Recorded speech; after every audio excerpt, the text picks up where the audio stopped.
Neste vídeo vamos aproveitar as divisas modeladas em Revit para que possamos em Dynamo extrair delas as poligonais e valores geométricos que nos permitam lançar elementos de controle, né, sobre os objetos capturados, para ajudar ao projetista a encontrar possibilidades de implantação do projeto dentro do terreno. Vamos aproveitar a função Dynamo para analisar a questão dos nodos customizados.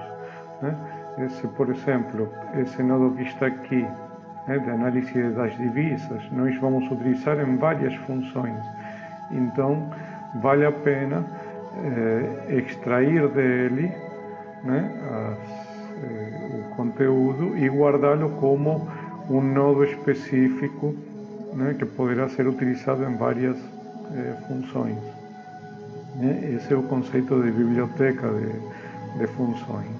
Ou seja, nós vamos acumulando uma série de funcionalidades. Aqui na interface nós vemos, já está preparada a customização desse nodo. Eu vou inserir aqui. Ou seja, esse pequeno nodo tem o conteúdo desse nodo maior.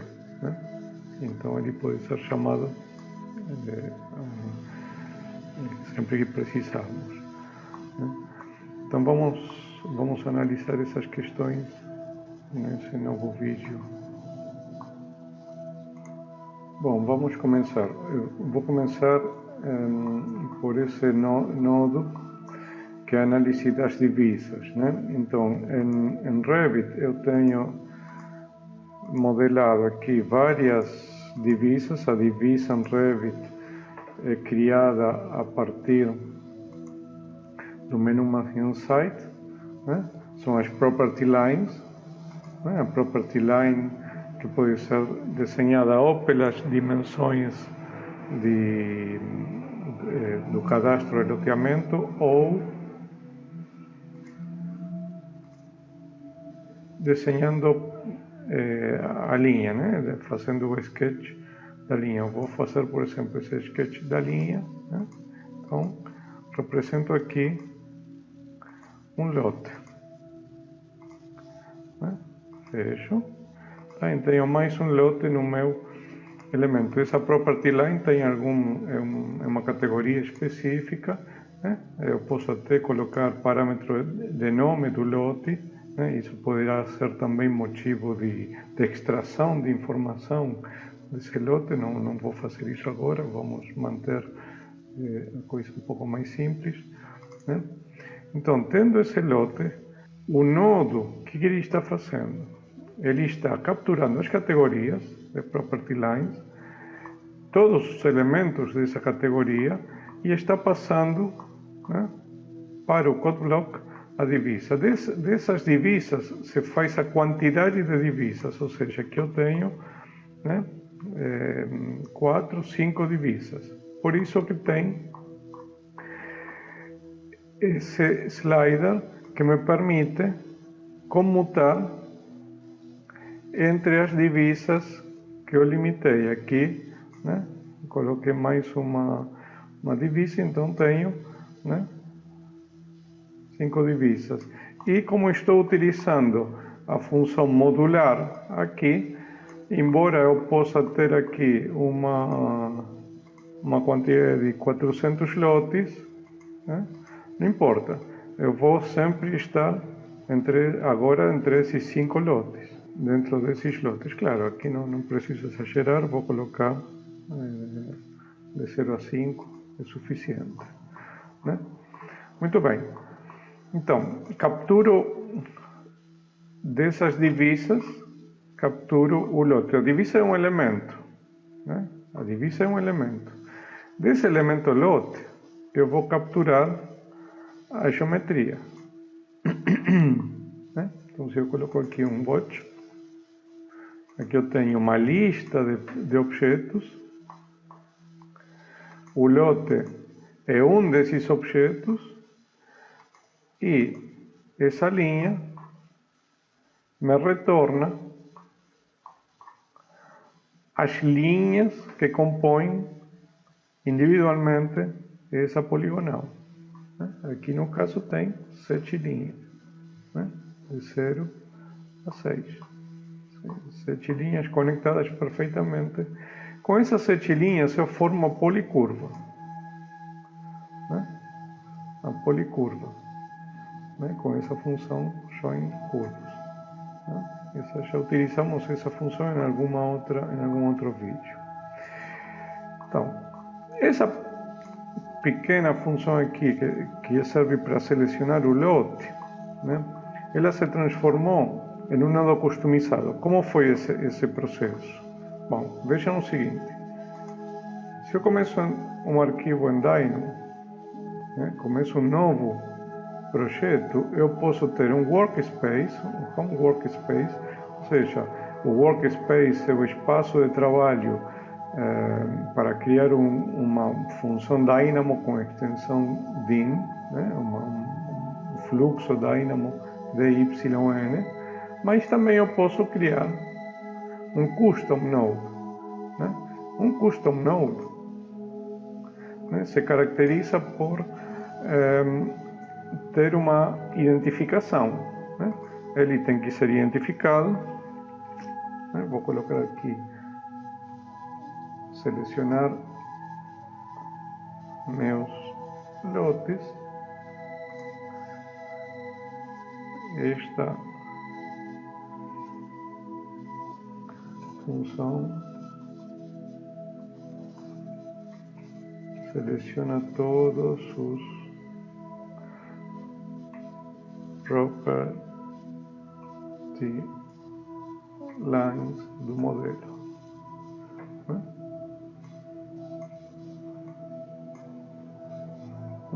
E em que categoria?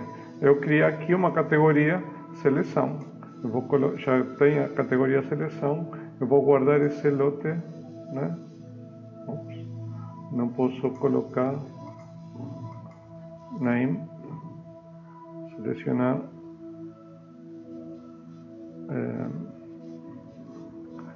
não posso colocar espaços em branco, meus lotes, o nome, o nome não pode ter essa restrição. Vejam que aqui eu tenho um espaço de trabalho, com fundo amarelo, onde eu vou colocar um code block, como se estivesse fazendo uma macro normal. Agora eu vou vir para a minha macro, vou selecionar esse conteúdo, Ctrl C, ou melhor, vamos levar tudo, porque vamos precisar desses 2 elementos também. Então vou selecionar tudo isto, Ctrl C, vou vir aqui, Ctrl V. Então esse aqui vou apagar. Muito bem. Então, esse é o nodo, igual que está na função. Só que esse input aqui, esse slider, eu vou transformá-lo, eu vou apagar o slider e eu vou transformá-lo em um input. Ou seja, temos a função input. Vejam aqui, estou utilizando a função input para colocar a possibilidade de ingresse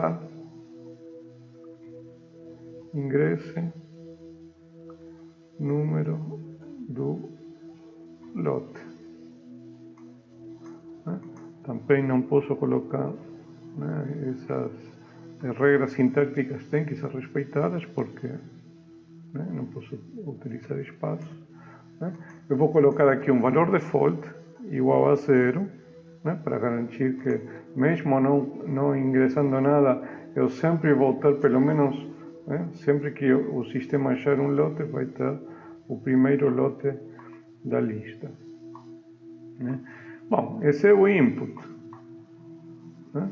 que eu vou ingressar. E aqui eu vou precisar o output. O output também tem um nodo especial para isso, vai sair por aqui, que vai ser a poligonal do lote. Né? Então, tenho tanto esse input quanto esse output preparado aqui. Então, isso vai configurar um arquivo. Vou salvar. Na minha biblioteca de funções, selecionar meus lotes é o arquivo diff, né? A extensão diff.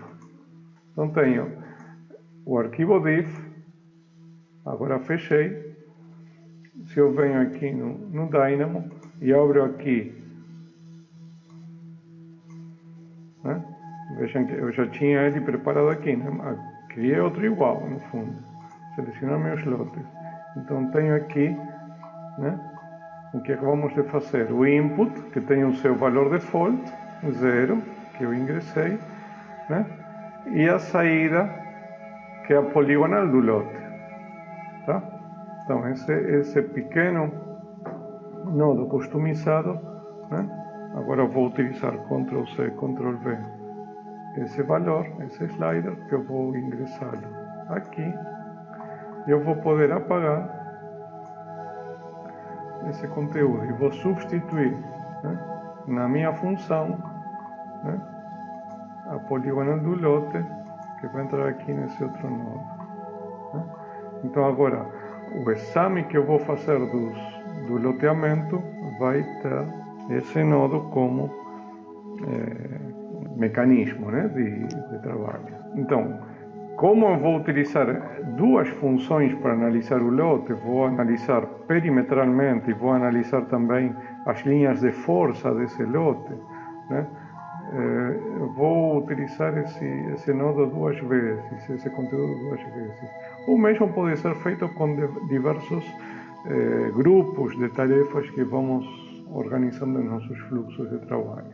Tá? Isso vai configurando nossos nodos, da nossa biblioteca de funcionalidades. Bom, vamos começar a analisar o código. Eu fiz aqui umas pequenas modificações no código, comentei as declarações, isso aqui já vimos, né?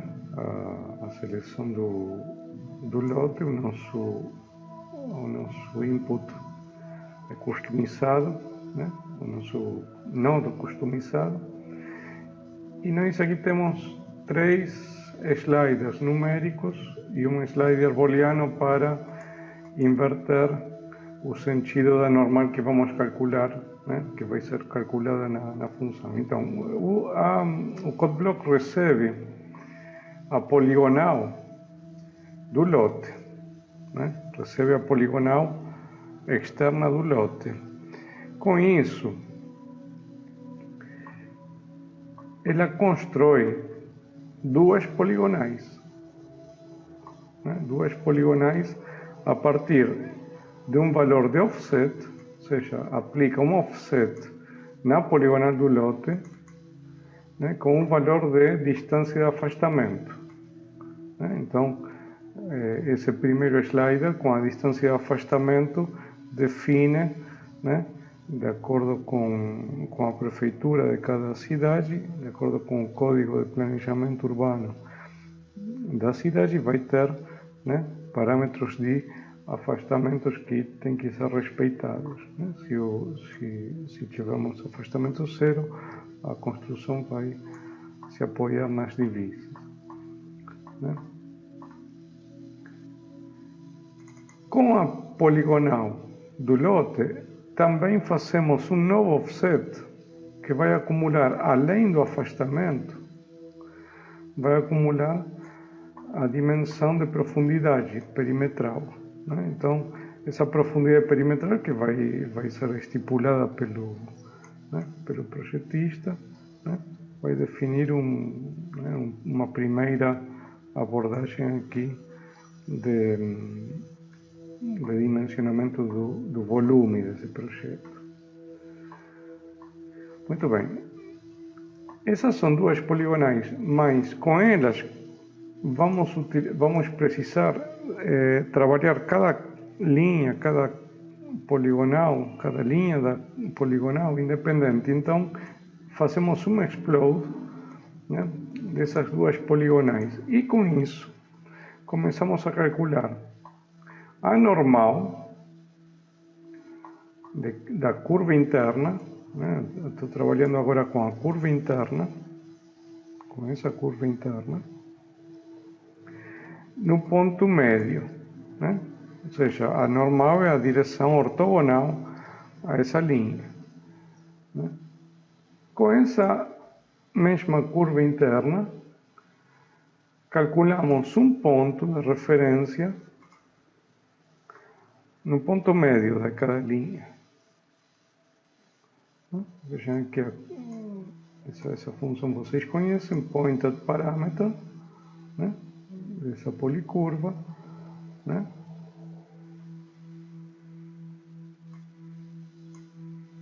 A curva aqui eu poderia até mudar line, isso aí é uma linha, né? O conteúdo não é uma policurva, é uma linha explodida, né? Essa curva aí, né? Com esse ponto médio, nós vamos calcular pontos a partir desse ponto médio, utilizado como referência, com uma distância do módulo perimetral, ou seja, a distância que vamos utilizar como valor do nosso módulo aqui, né?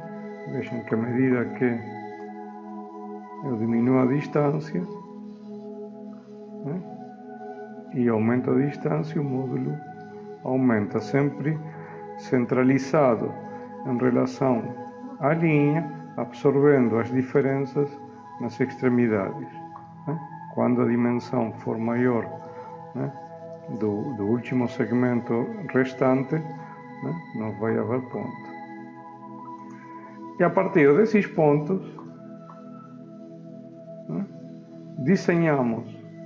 marcamos uma linha a partir de cada ponto PT, com direção de normal e com a distância, né, dpr, né, que é a distância entre esse segmento da poligonal interna e esse segmento da poligonal externa, né? Então é essa distância, que nós aqui já passamos essa distância por um condicional, né?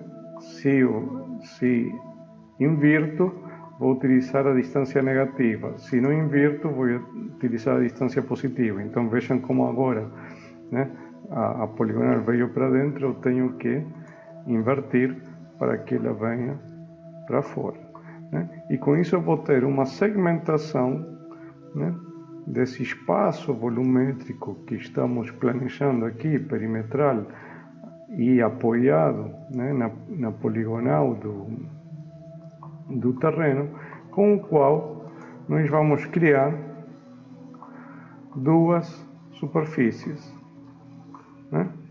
Duas superfícies, uma com a poligonal do lote completa, né? Vai ser a face L, né? Depois essa face pode começar a ser transformada em uma laje, em um elemento concreto. Por enquanto é o elemento geométrico, e uma face com o polígono interno. Para ver essa sobreposição, eu configurei aqui no Revit, né, no estilo de visualização, né, configurei uma transparência, né, para que dê essa face um elemento sólido. Então, quando vocês visualizam em modo colorido, de sombreamento colorido, né, vocês têm essa visualização que lhes permite ver a diferença. Bom, então nós já temos essas duas faces, e elas nos permitem calcular, né, a partir da face podemos extrair facilmente a área dessa face. Então, estamos em condições de calcular a taxa de ocupação dessa prévia do projeto, né, desse volume que vai começar a ser construído. Esse cálculo é a divisão entre a área do lote, representada pela face L, e a face externa do edifício. Então fazemos essa divisão, multiplicamos por 100 para transformá-lo em um valor de percentual, e aqui aplicamos uma função ceiling que o que está fazendo é arredondar para cima o resultado, né? Essa conta, se eu elimino aqui né? Esse valor dá 47,0 alguma coisa. Então, com a função de matemática de ceiling, né, aplicada a esse resultado, temos um valor inteiro, né, percentual, né, com aquela pequena folga, né, porque está arredondado para cima, né? Essa sintaxe aqui está adicionando uma string, né, um valor textual, né, a esse resultado numérico, né? Então podemos fazer esse tipo de concatenação em Dynamo, tá? Então, basicamente, é uma pequena função, uma pequena rotina que nos permite ter uma visão, né, digamos, uma ordem de grandeza de como as nossas ocupações, né, poderiam ser trabalhadas. É claro que é uma primeira abordagem ao projeto, não tem, aqui poderíamos continuar incorporando novos offsets, por exemplo, e criar um núcleo, né, trabalhar as poligonais, né, deixo isso como exercício para os alunos, trabalhar, né, uma circulação perimetral, tentar configurar um núcleo que poderá ser paralelo a dois lados, enfim, isso aí é uma questão de modelagem algorítmica e de modelagem de projeto, ou seja, vocês têm em poucas linhas de código a possibilidade de começar a estruturar, né, a distribuição do edifício, né, dentro do terreno. Tá? No próximo vídeo, que já vai ser, vamos fazer, vamos ver outra abordagem aqui. Em vez de trabalhar a perimetral do terreno, vamos trabalhar com linhas de força dentro do terreno. Ou seja, como é a segmentação, né, desse terreno. Vamos fazer abordar o problema desde esse outro ângulo, tá? Também com funções Dynamo.